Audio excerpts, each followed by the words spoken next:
예, 사실은 저희가 좀 확인을 아직까지는 참 잘 안 되네요. 원래 어제까지만 해도 오늘 아침 8시부터 이 수탁자 책임위원회가 열릴 것이다, 열린다 이렇게 얘기가 나왔었는데 지금 저희 취재기자 통해서 알아봤는데 확인이 안 된답니다. 오늘 지금 하고 있는지도 확인이 안 되고 어디서 하는지는 더더군다나 확인이 안 되고요.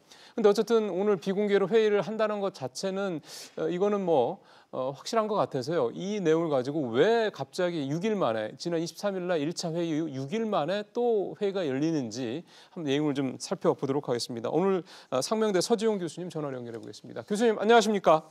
안녕하세요. 왜 수탁자 책임위원회가 갑자기 소집이 됐을까요? 지난번에 이제 1차 수탁자 책임위에서 대한항공에 대한 경영 참여형 주주권 행사 관련해서 반대가 압도적으로 많았는데요. 그때 이후에 사실 문재인 대통령께서 이제 청와대에서 열린 공정경제 추진 전략 회의에서 스튜어디스 코드의 적극 행사를 강조하셨거든요. 아마 이제 그런 그 영향도 있는 것 같고 또 공식적으로는 그때 이제 찬성했던 분 중에서 실제로 그 최근의 어떤 분위기나 또 바뀐 상황을 감안해서 다시 한번 재논의해야 될 필요성이 있다고 아마 제안을 했고 예. 그 위원들께서 그거를 이제 받아들여가지고 오늘 좀 심도 깊은 논의가 다시 있는 게 바람직하다고 판단됐기 때문에 회의가 열리지 않았나 이렇게 생각이 됩니다. 심도 있는 논의라고 교수님께서 말씀하신 거는 뭐가 심도 있는 걸까요? 일단 지난번에 그 반대했던 분들의 목소리는요. 그 수탁자 책임위원회에서 그 주주권 행사를 적극적으로 했을 때 소위 말하는 10% 룰에 대한 그 저촉 가능성 때문에 국민연금의 수익률에 좀 부정적인 영향이 있기 때문에 사실 반대했던 분들의 목소리가 있었거든요. 예. 그런 것들이 재논의되지 않을까 생각이 됩니다. 그게 사실은 자료 부실 논란도 좀 있더군요.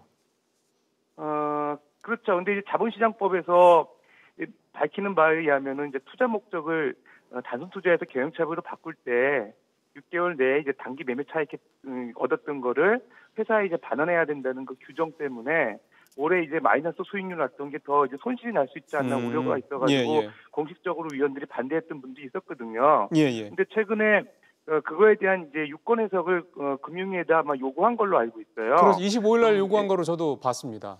예, 좀 그걸 규정을 좀 완화해달라 아니면 뭐 예외적으로 적용해달라 이런 얘기가 있었는데 예. 아직까지는 그 예외 적용 문제는 좀 어려운 것 같아요. 왜냐하면 국민연금 외에 또 기관 투자자의 어떤 형평성 문제, 그렇죠. 예. 그런 문제가 있기 때문에 좀 어려운 것 같고 그렇다고 해서 룰을 또 규정을 바꾸는 것도 쉽지 않은 것 같아서 이거를 시행했을 때 손실나는 부분에 대한 문제점, 그 다음에 또 그럼 이거를 어떻게 유권 해석을 해서 주주권을 행사할 수 있느냐 하는 그런 여러 가지 고려들을 오늘 하지 않을까 저는 생각이 됩니다.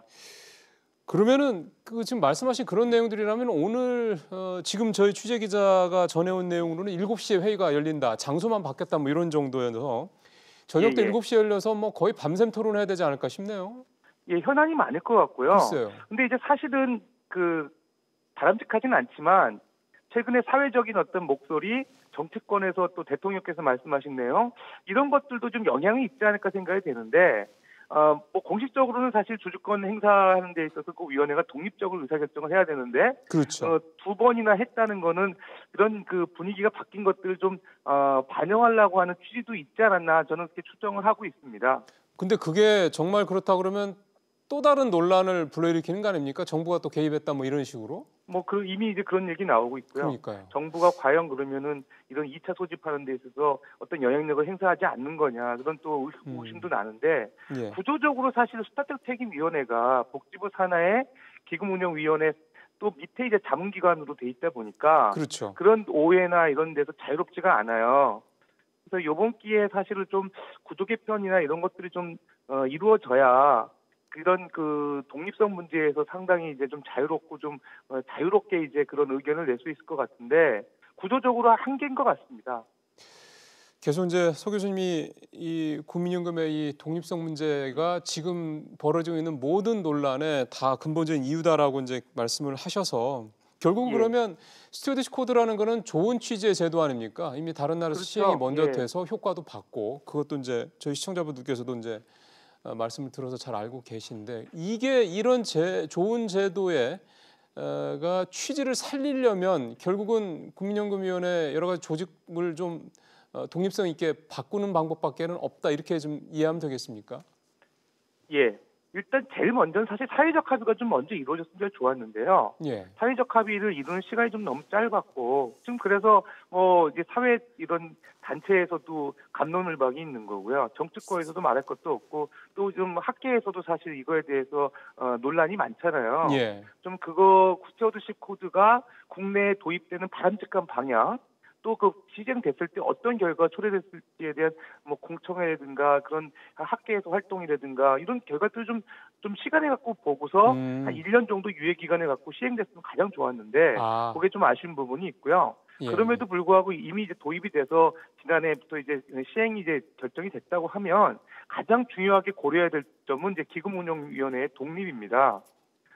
자꾸 말씀드리지만은 독립성이 이제 떨어지게 되면 사회적 컨센서스를 구하는 상당히 어렵고요. 예. 또 조금만 어떤 오늘 같이 이제 2차 회의만 한다 하더라도 색안경을 끼고 보는 시각들이 있거든요. 예. 그러니까 이제 이런 독립성의 문제가 가장 크고요.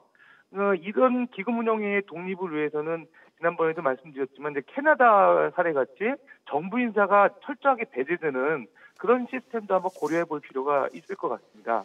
알겠습니다. 이게 제도가 참 좋은 제도가 뭔가 좀 이렇게 새로운 제도가 국내에 도입될 때 좀 연착륙을 할 수 있는 어떤 그런 사회적 합의 또는 논의 이런 것들이 좀 필요한데 참 너무 급하게 시행이 되다 보니까 좀 교수님 말씀하신 대로 본래의 취지가 자꾸 좀 사라지는 그런 부작용들이 생기는 것 같습니다. 교수님 오늘 말씀 잘 들었습니다. 예, 감사합니다. 예, 상명대 서지원 교수였습니다.